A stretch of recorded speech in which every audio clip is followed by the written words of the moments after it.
Hello बच्चों, चलिए हम इस प्रश्न को देखते हैं। आंतरिक त्रिज्या R1 तथा बाह्य त्रिज्या R2 वाले एक गोलीय चालक खोल या कोस पर Q आवेश है। क्या किसी कोटर जो हमारे पास आवेश विहीन है में विद्युत क्षेत्र शून्य होता है, चाहे गोलीय खोल जो है वो गोलीय न होकर किसी भी अनियमित आकार का हो? स्पष्ट कीजिए। तो चलिए बच्चों, हम सर्वप्रथम इस प्रश्न की जो मुख्य अवधारणा है उस पर चर्चा करते हैं। और उसके लिए बच्चों हम यहाँ पर क्या लिखने जा रहे हैं, उसके लिए हम यहाँ पर लिख रहे हैं मुख्य अवधारणा। क्या लिखा बच्चों, हमने यहाँ पर लिखा मुख्य अवधारणा। अब तो इस प्रश्न की जो अवधारणा है उसमें हम देखते हैं कि हमारे पास क्या है, दो गोलीय खोल है।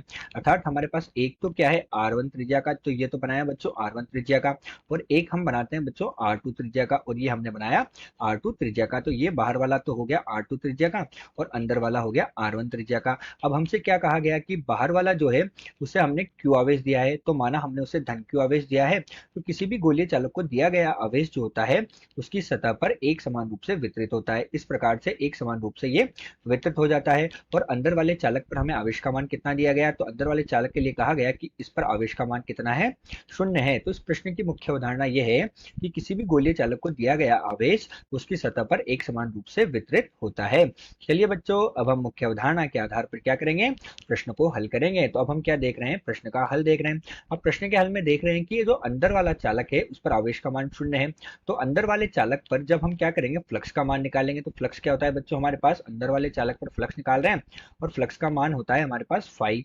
फाई बराबर कितना होता है, क्यू बटे एप्सिलॉन नोट और के बराबर होता है। जहां क्यू हमारे पास क्या है बच्चों, आवेश है, आवेश का मान हमें दिया हुआ है।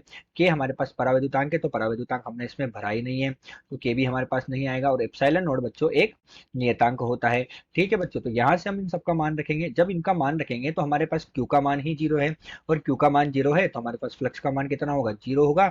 और जब फ्लक्स का मान जीरो होता है तो हमारे पास विद्युत क्षेत्र जीरो हो जाता है, क्योंकि वहां से विद्युत बल रेखाएं निकलेगी ही नहीं। अब विद्युत बल रेखाएं नहीं निकलेगी तो वहां पर हमारे पास क्या होगा, विद्युत क्षेत्र शून्य होगा। अब ये खोल गोलीय न होकर किसी भी आकृति का हो, लेकिन यदि वहां फ्लक्स का मान जीरो है तो वहां विद्युत क्षेत्र आवश्यक रूप से शून्य होगा। अतः दिए गए प्रश्न में हमारे पास जो आवेश विहीन है, जो कोटर है, उसमें विद्युत क्षेत्र का मान शून्य होगा। आशा करते हैं आपको प्रश्न समझ आया होगा। धन्यवाद।